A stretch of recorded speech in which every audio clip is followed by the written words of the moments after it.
Let me express my appreciation to all of you for being here.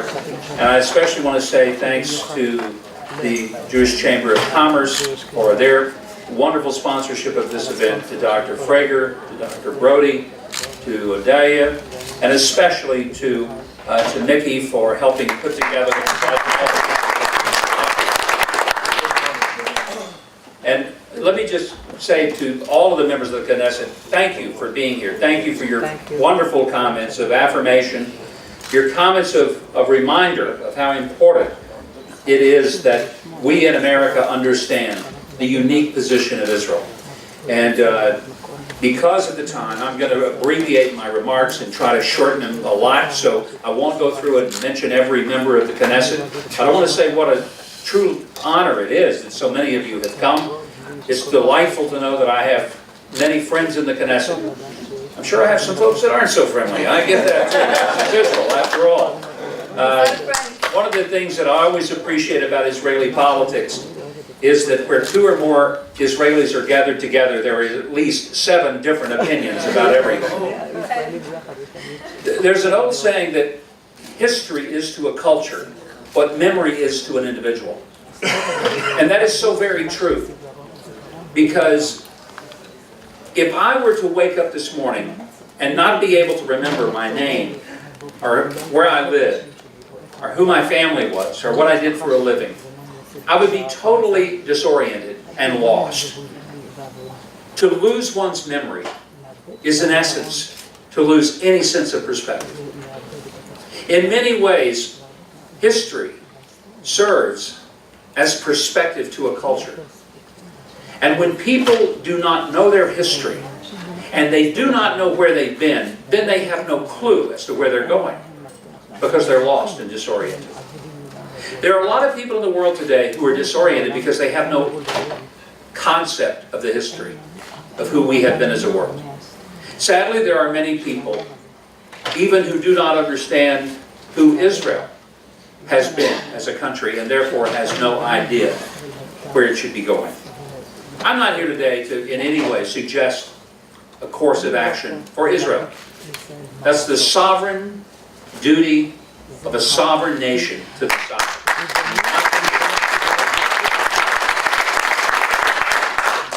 I am here to say that John Kerry's speech last week was without any historical precedent at all. No perspective. When he made the ridiculous and irrational statement that Israel can either be a Jewish state or it can be a democracy, but it can't be both, my first reaction was, Mr. Secretary, it is both. It is a Jewish state.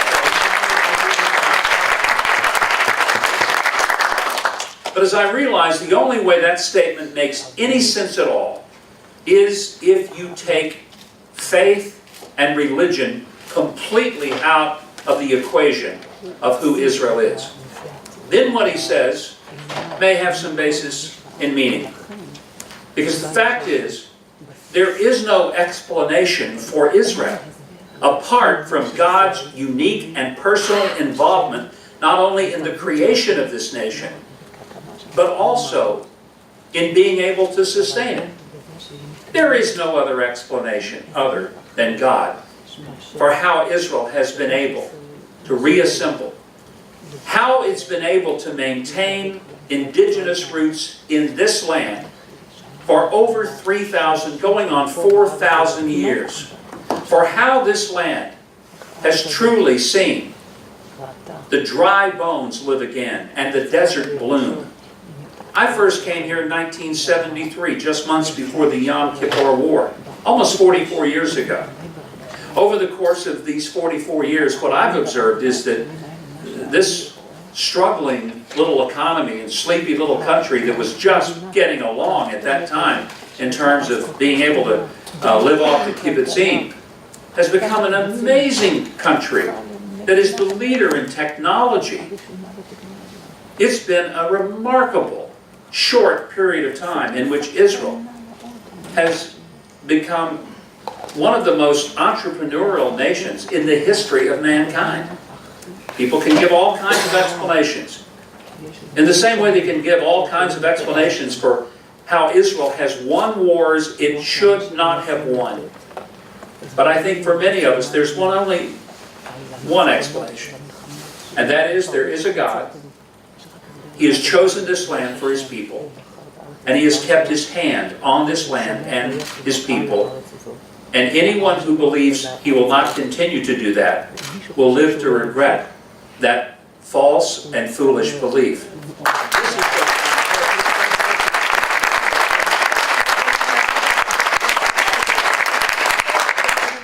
So I say to my friends in Israel, be grateful for the wonderful history that you have. Never shy from it. Proclaim it joyfully and proudly, because it is a history that not only explains where you have been, but is the only explanation to explain to the world where you in fact will continue to go. Your history.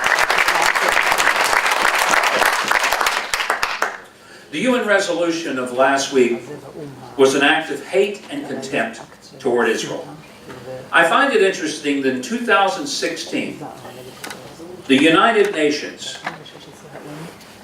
dealt with resolutions that brought some level of condemnation to Syria one time, to Iran one time, to North Korea one time, to Russia one time, to Israel 20 times. 20 times. Think about that for a moment. If the United Nations can ignore the slaughter of people in Syria, the total disregard for human rights in North Korea, the intense sponsor of terrorism in Iran, and now their hell-bent desire to build a nuclear device which only an idiot would believe they don't intend to weaponize. The fact that Russia has at will invaded other sovereign countries and annexed them, and all of those countries have received but one rebuke from the so-called United Nations, and Israel has been the target of 20? For what?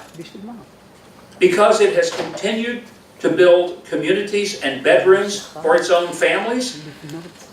When there is more outrage at the United Nations for the Israelis building bedrooms in their own land for their own people than there is for the Iranians building bombs to kill all those children, there's something wrong here.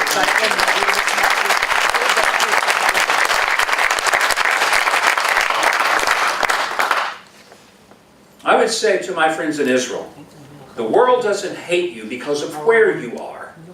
They hate you because of who you are.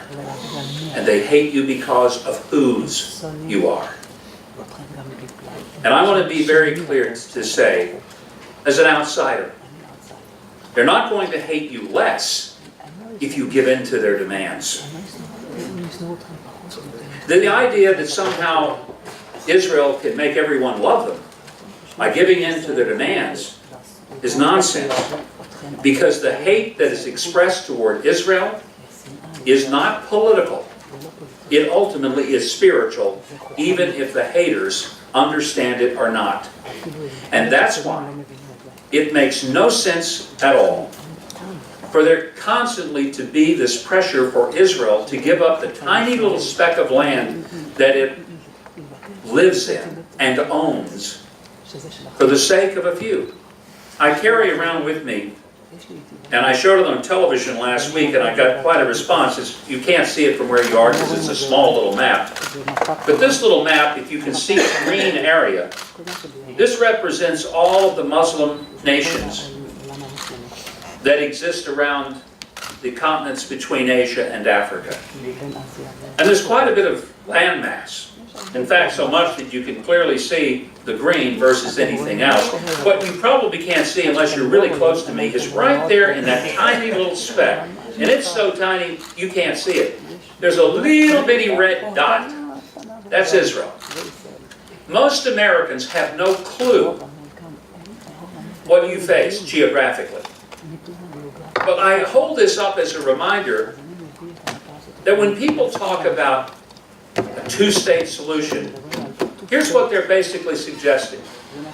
That the people to whom God gave this land over 3,000, almost 4,000 years ago, the people who live here and who have rights to this land, not only legally, religiously, biblically, politically, indigenously, but those people who have that little red dot should give up some of that red dot instead of any of those folks in that great big green territory giving up anything.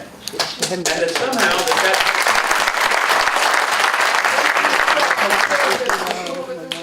So I mentioned that this is a homeland, and the idea that somehow there should be more of surrender of the homeland to bring peace has no basis historically, legally, politically, biblically, or indigenously. And in fact, as has been mentioned several times by members of the Knesset, the reminder of what happened at Gush Katif and the subsequent actions coming out of Gaza with Hamas, and my wife and I came here in 2014 during the war that Hamas launched against Israel as a way to say thank you to Israel. This is your homeland. So to those who would believe that there should be a, quote, two-state solution, just a reminder, a two-state solution is what diplomats propose to keep themselves busy rather than facing the reality that trying to split up Yerushalayim is really like asking Solomon to cut the baby in half.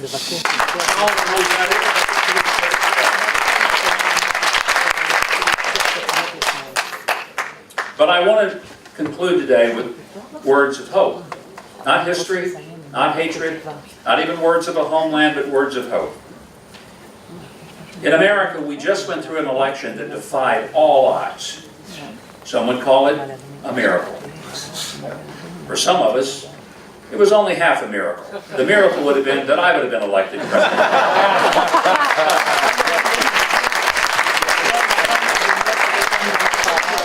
As the Rolling Stones so brilliantly opined in that great theological treatise, you can't always get what you want. Many of us have said to Donald Trump, and I'm proud to have supported him after I was out of the race, proud to call him a friend, and proud to say I think he's going to be a great president. But many of us have said to him, go big and go bold. Do not let the people in Washington drag you into their quagmire of inaction.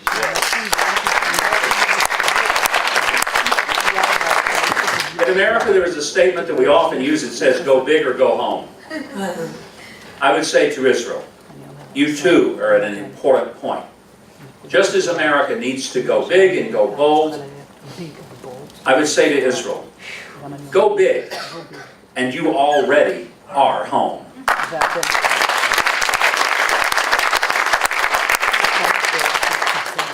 You mentioned the words of Joshua a moment ago, and I thought it was very important because I intended to close with this reminder from Joshua. Joshua said, choose this day whom you will serve. But as for me and my house, we will serve the Lord. I can't think of a better admonition for all of us, whether Americans or Israelis, to understand that what makes us unique as a people, whether it's Jewish or for me, I'm not Jewish, maybe the only person in the room who isn't. I'm a Christian. But the one thing I understand is this, all freedom is at its root a matter of faith. Without faith, there is no freedom, because only with faith, and a sense of a responsibility to someone other than myself and other people, a responsibility to God, does any real sense of duty, honor, and dignity exist. Why has Israel been effective and successful? I believe it's because at your roots and foundation, there is the faith that you are here by God's hand and not your own.